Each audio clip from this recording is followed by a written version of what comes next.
Tapi nampaknya hari ini kita harus menelan pil pahit gitu ya, yang kemudian kedaruratan ini harus benar-benar kita sikapi sebagai benar darurat beneran.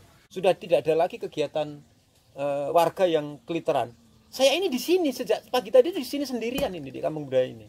Jaga ini gimana sambil ngecek gitu ya. Sambil ngontrol kampung-kampung tematik yang lain.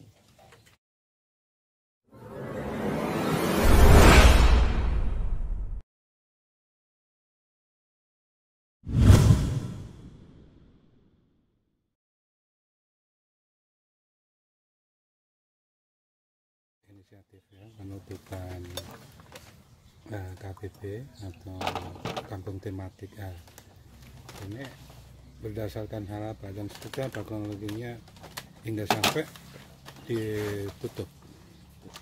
Baik, terima kasih. Saya Ki Demang di Kampung Budaya Polowija. Semua kampung tematik di Kota Malang ini ditutup ya untuk kunjungan wisata.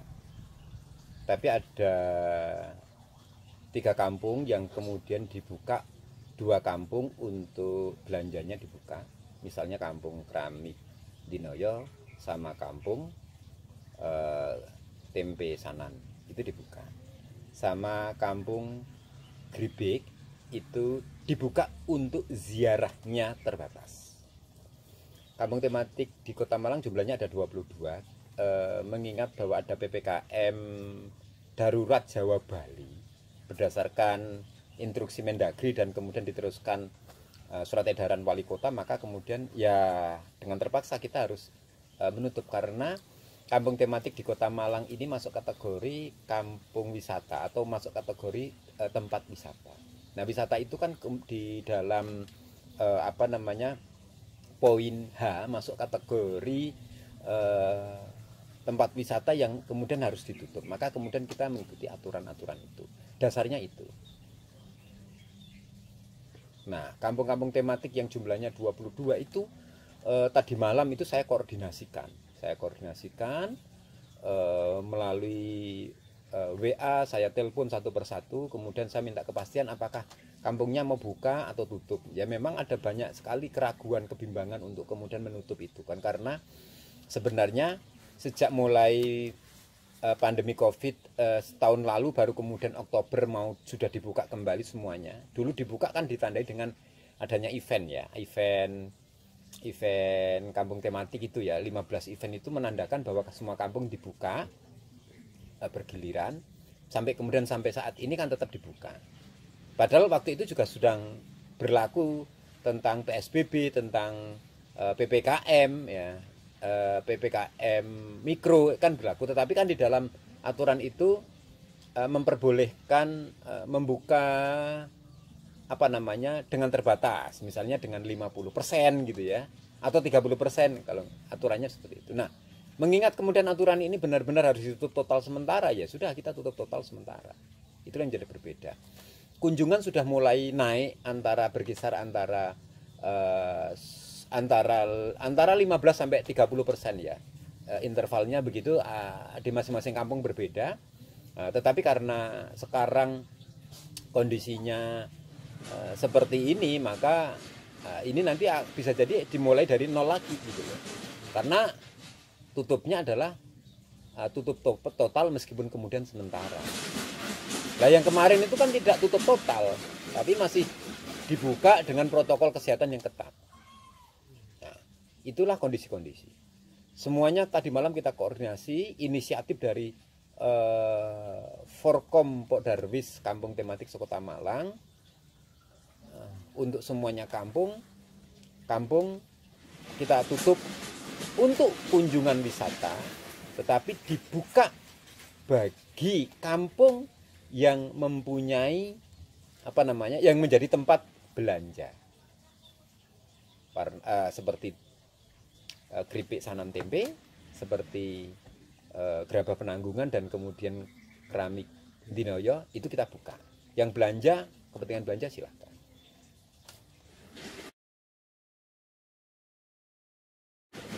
Oke, bertepatan dengan PPKM darurat ini kan banyak agenda atau event yang sudah terjadwal ya.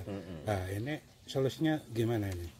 Iya, ya terpaksa kan, karena memang kegiatan-kegiatan yang berkaitan mengumpulkan massa ya, menimbulkan gerombolan dan lain sebagainya, terpaksa juga kita tunda.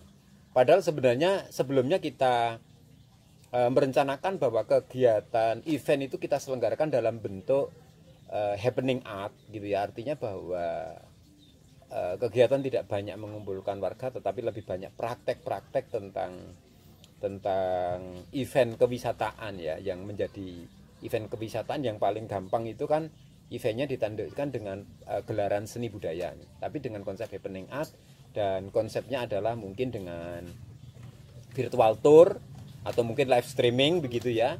Itu bisa jadi kita lakukan karena memang kemarin-kemarin sempat kita lakukan seperti itu gitu loh. Rencananya begitu. Tapi mengingat peraturannya begitu dan kemudian angka Covid itu makin naik gitu ya. Kondisinya malah jauh lebih parah dari sebelum-sebelumnya. Maka kemudian ya dengan terpaksa kita tunda. Yang menjadi persoalan adalah bahwa ada 7 kampung yang akan menyelenggarakan event itu secara bersamaan dan bertepatan dengan event Festival Kalibrantas. Festival Kalibrantas itu kan momentum, di mana momentum itu ya ada ya pada saat itu, tidak akan terulang di bulan berikutnya, dan terulang itu tahu 1 tahun berikutnya kan begitu. Nah ini sedang kita pikirkan, kemungkinan kita selenggarakan tentang momentum tersebut, event tersebut. Nah, yang kampung-kampung tematik yang lain agak lebih mudah ya. Misalnya dia biasanya mengadakan kegiatan itu bertepatan dengan misalnya kalian di Noyo, berkaitan tentang bersih desanya di Noyo. Dan ini kan kemudian tidak bisa juga untuk diselenggarakan. Ada festival Lempung Agung, ada festival Jaram Goyang, Bugluduk dan lain sebagainya. Itu akan ada di bulan-bulan Juli ya. Festival Lampion Wangi Awan Bengi misalnya begitu, Warna-Warni Fest misalnya begitu, itu kita selenggarakan rencananya begitu, tapi harus kita geser gitu loh.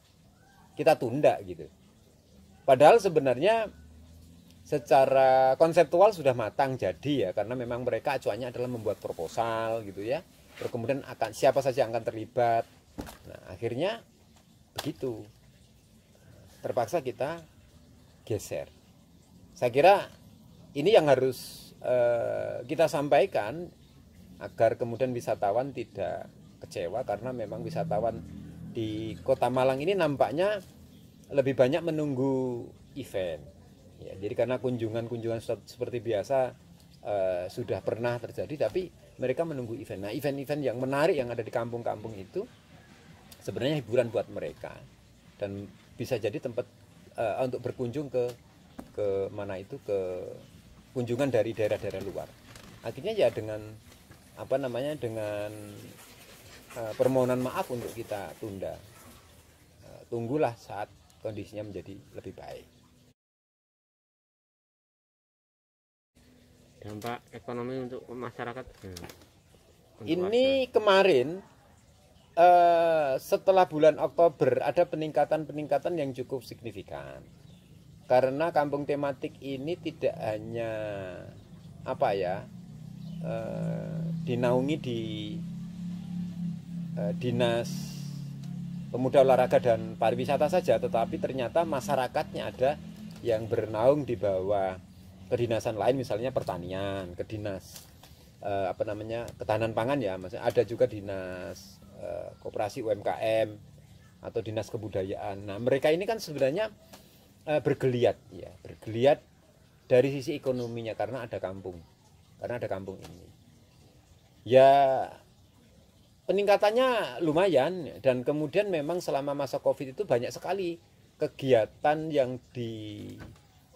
pendampingan yang dilakukan oleh pemerintah, baik kepada Pok Darwis maupun kepada warga kampung itu, untuk mendapatkan banyak pelatihan gitu loh. Pelatihan macam-macam lah tentang kewisataan, tentang UMKM dan lain sebagainya. Itu berdampak dan meningkat gitu. Dan diajari tentang tentang pemanfaatan media online untuk jualan ya. Jadi dia bisa punya marketplace sendiri gitu ya. Dan dia bisa menjualkan produk-produknya sendiri dari kampung-kampung tematik itu. Itu mulai ada peningkatan yang signifikan. Saya menarik itu, saya kira itu perlu dikaji ulang. Dan ada kegiatan-kegiatan industri kreatif yang mulai bermunculan sebenarnya ya. Dan saya malah justru mentargetkan bagaimana kampung-kampung tematik ini menjadi rintisan co-working space itu ya. Itu dampak.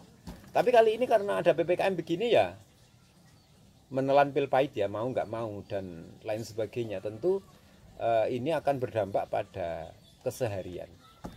Tapi kalau kemudian berpangku pada kegiatan kewisataan memang saat ini belum, tidak bisa. Karena memang kemarin-kemarin juga angka pertumbuhannya antara 15 sampai 30% kan. Jadi tidak banyak banget gitu loh. Masing-masing kampung itu berbeda-beda. Tapi karena masyarakatnya kemudian mensiasati dengan kegiatan-kegiatan ekonomi, itu sebenarnya meningkat. Tapi karena Covid seperti ini ya mau gimana lagi gitu loh. Mungkin bersabar sambil kemudian nunggu celah yang lain, alternatif yang lain yang memungkinkan untuk bisa bangkit kembali. Nah, item atau industri kreatif meliputi apa aja nih yang ada di kampung? Ekonomi kreatif yang bisa dikembangkan di kampung tematik itu sebenarnya muaranya pada satu, seni pertunjukan. Ya. Nah, di seni pertunjukan ini kalau kemudian diselenggarakan seni pertunjukan, maka di situ pasti ada kuliner. Ada kegiatan fashion masuk di dalam. Kegiatan kriya masuk di dalam. Jadi sudah 4 kan, sudah. Nah, ada kegiatan-kegiatan yang lain yang mensupport ini tentang kegiatan fotografi, videografi itu kan, terus kemudian pembuatan film, terus kemudian kegiatan desain grafis. Itu kan semuanya masuk subsektor ini masuk ke dalam kampung-kampung tematik. Ya. Jadi nampaknya itu menjadi menarik apabila ada menjadi rintisan co-working space dan masyarakat sekitar saling berinteraksi memanfaatkan kampung untuk ya mengembangkan usaha lah, ekonomi kreatif itu.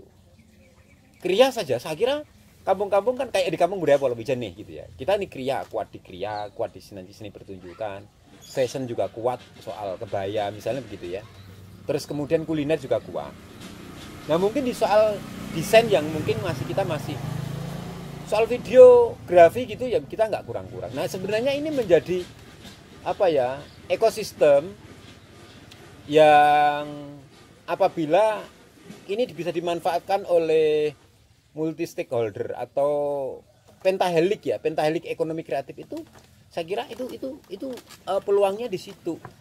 Jadi tanpa harus kemudian membangun sebuah gedung yang besar untuk kemudian menampung pelaku ekonomi kreatif, ya itu oke, sah-sah saja, saya setuju, tidak harus begitu saja, tetapi kemudian tolong dong diperhatikan ini kampung-kampung itu punya potensi yang seperti itu. Apalagi di musim pandemi ini kan karena pemanfaatan media digital ini menjadi sangat luar biasa dan kampung-kampung ini sudah melek semua dengan dunia digital, hanya sentuhan-sentuhannya saja yang mungkin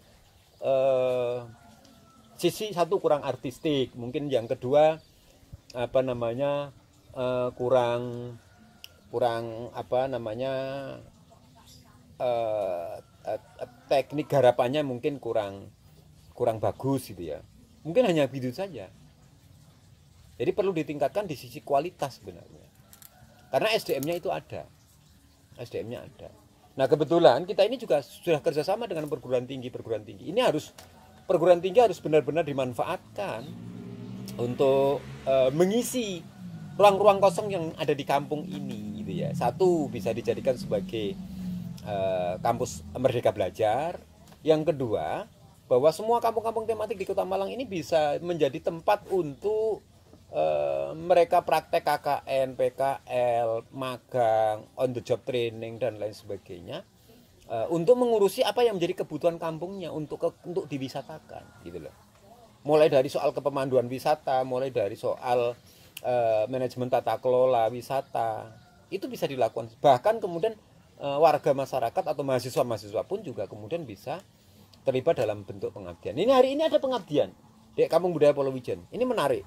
Nah, pengabdiannya itu adalah hanya fokus di soal perpustakaan. Bagaimana kemudian perpustakaan kami yang sangat konvensional, jadi buku ditata begitu sing moco ya silakan. Hari ini tidak, kita harus mengeluarkan perpustakaan itu ke luar ya, ke dinding-dinding warga yang kemudian orang warga langsung bisa menutup. Maka yang dibuat adalah memperbanyak poster.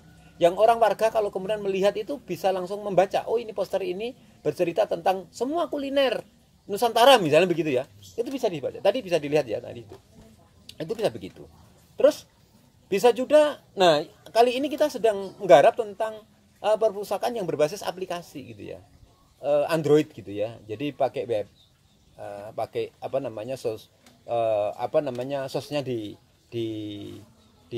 website kami gitu kan, tapi kemudian bisa connect di Android untuk kemudian orang bisa ngisi aplikasi bahwa kemudian koleksi perpustakaan kita apa saja dan materinya apa. Nah, saya kira itu peluang-peluang yang bisa ditangkap oleh teman-teman mahasiswa yang bisa melakukan pengabdian dan bahkan termasuk dosen-dosen juga.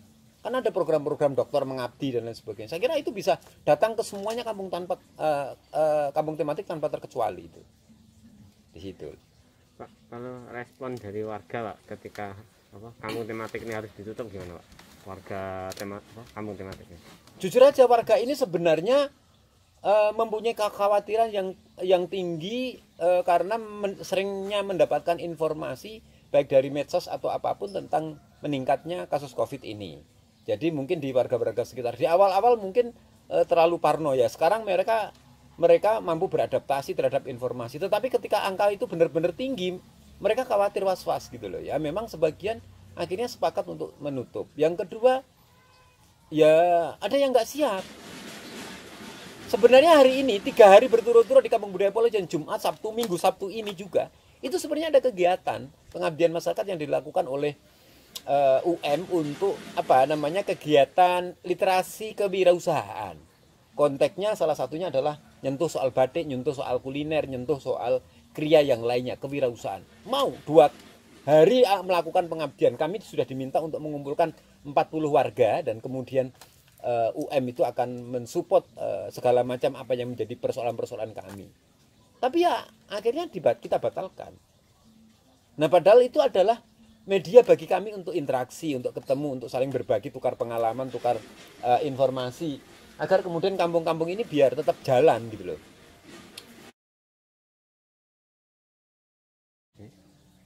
Terima kasih. Mungkin dari proses atau kebijakan penutupan ini apa yang diharapkan ini untuk depannya nanti ini?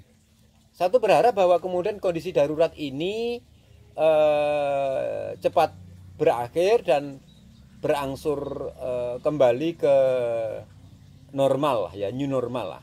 Tentu ketika masyarakat semuanya, warga semuanya patuh terhadap protokol kesehatan dan terlibat berpartisipasi untuk persoalan Covid ini. Nah, ke depan harapannya adalah bahwa kampung-kampung tematik ini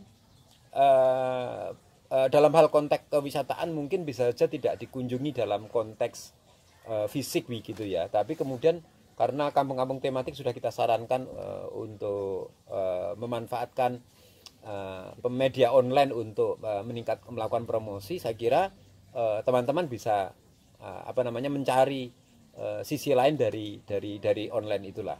Jadi bisa memanfaatkan itu dan tetap memberitakan tentang kampung tematik ini masih tumbuh, masih berkembang gitu kan, nafasnya juga masih ada, masih jalan dan masih kreatif dan masih produktif gitu ya.